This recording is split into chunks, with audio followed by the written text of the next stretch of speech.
En novembre 2016, alors que le prince Harry et Meghan Markle se fréquentaient depuis quelques mois, le duc de Sussex avait décidé d'officialiser sa relation avec la comédienne américaine d'une façon quelque peu habituelle. En effet, le palais de Kensington, qui gérait la communication de Harry, avait fait parvenir un communiqué pour dévoiler le nom de la jeune femme, tout en dénonçant le harcèlement dont elle était victime.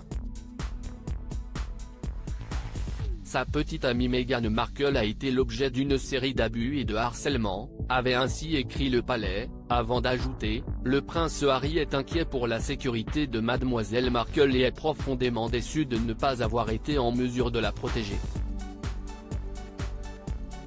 Il n'est pas normal que mademoiselle Markle soit sujette à une telle tempête après quelques mois de relation. »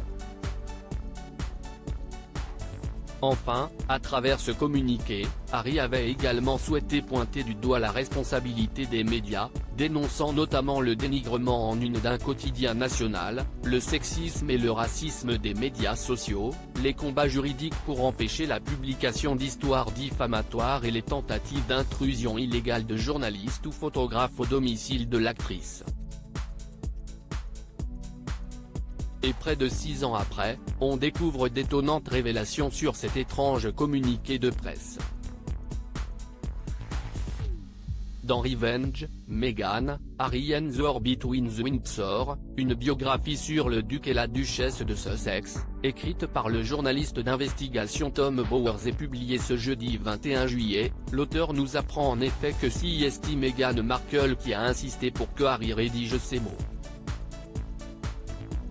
Elle souhaitait ainsi comparer son sort à celui de Lady Diana, sans pour autant la nommer.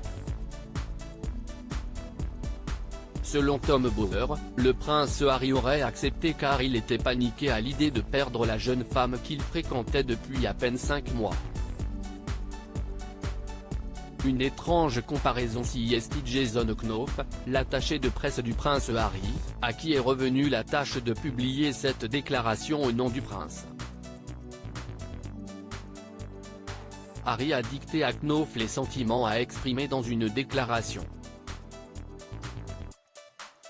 Meghan a exigé que la déclaration reflète le parallèle entre son destin potentiel et celui de Diana, écrit le journaliste dans son livre, ajoutant que Jason Knopf a tout de même tenté de mettre en garde le couple sur une telle comparaison. Knopf a suggéré que le fait de dramatiser la détresse de Meghan se retournerait contre eux, mais Harry a été catégorique. Si le souhait de Meghan d'être assimilée à Diana n'était pas satisfait, a insisté Harry, il la perdrait probablement.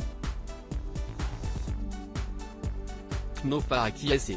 En 2018, quelques semaines avant leur mariage, le chroniqueur royal Andrew Morton avait publié une biographie sur Meghan Markle intitulée Meghan, a Hollywood Princess. Dans cet ouvrage, l'auteur avait notamment raconté la fascination de la comédienne pour Diana, décrivant une jeune américaine en pleurs devant les images de son enterrement et se plongeant dans des vieilles cassettes vidéo de son mariage avec le prince Charles.